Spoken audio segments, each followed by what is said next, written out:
of the watch to the Regulators, the Martinets, and of course the Marconian Guard. 12 articles of enchantment, each taken into custody during the Chief Magistrate's tenure, and typically hidden away in the city-state's vaults, were on display. De Krona carefully wove her way through the tall cases. The sampling of contraband included 1 syringe, 5 masks, 3 necklaces, 1 brooch, 1 poorly blown glass globe, and 1 bronze penknife. All seemingly normal items, all incredibly dangerous.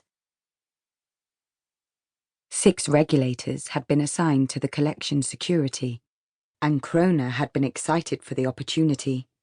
Though she was accustomed to field work, 3 years and counting, she was the newest member of this team, under the direction of Captain Delia Hirvath, her older sister, and the reason why she often dropped the familial "day" in her name. Delia's team was well respected, often given the most high-profile concerns. The glass shell sculpted to fit over De Krona's ear vibrated. "I don't like the look of that man in red," came Trey's voice in her helm. Sucking on an enchanted reverb bead allowed the Regulators to communicate with each other at a distance, and without being overheard.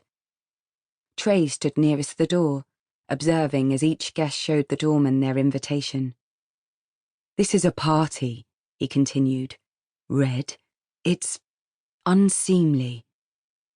Tan and grey and white and brown swirled around the room in vivacious synchronicity.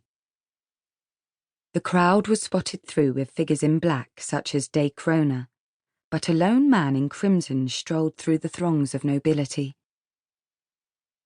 His mourning suit screamed out for attention, like a swathe of blood on a white child's knee. The path he cut indicated his goal was the exhibit. Too conspicuous for trouble, Krona thought. Licking out, she caught the reverb bead where it dangled on a thread near her lips and drew it under her tongue. "I'll keep a watch on him," she said, before spitting the bead out again. "Call if you need assistance," Royu said from the other side of the massive room. Z and Sasha passed each other, patrolling the perimeter. As he drew nearer to Krona, the man's features resolved. The light brown of his face was made darker by the circles around his eyes and the sunkenness of his cheeks. He was perhaps 30, 35, and would have been handsome if not for the deep gloom about him. Though his steps found firm footing, his gaze jumped and swirled. His attire and posture were well kempt. Small feathers lined the plunging neckline of his tunic. They looked like little red teeth at her distance.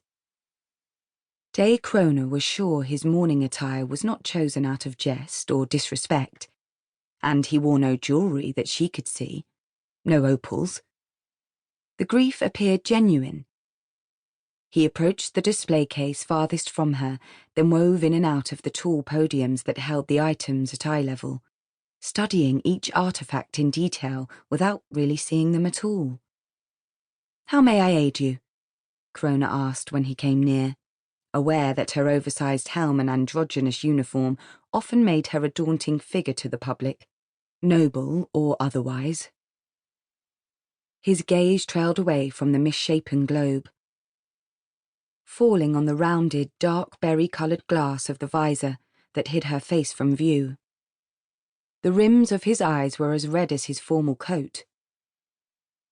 "There is no aid a regulator can give, unless you can turn back time." Far from sounding distant or removed, he instead sounded hot, intense like a furnace. Like a coiled fever ran through him, and with one touch he could set the drapes on fire. "That is not aid anyone can give. The goddess Time insists on a steady course," she said softly, maintaining her authoritative posture. "Just as turning up the gas does not make it morning, so turning back the clock's hands does not make it yesterday," he said. Each word flaunted a biting edge. A servant carrying a tray of champagne flutes, 12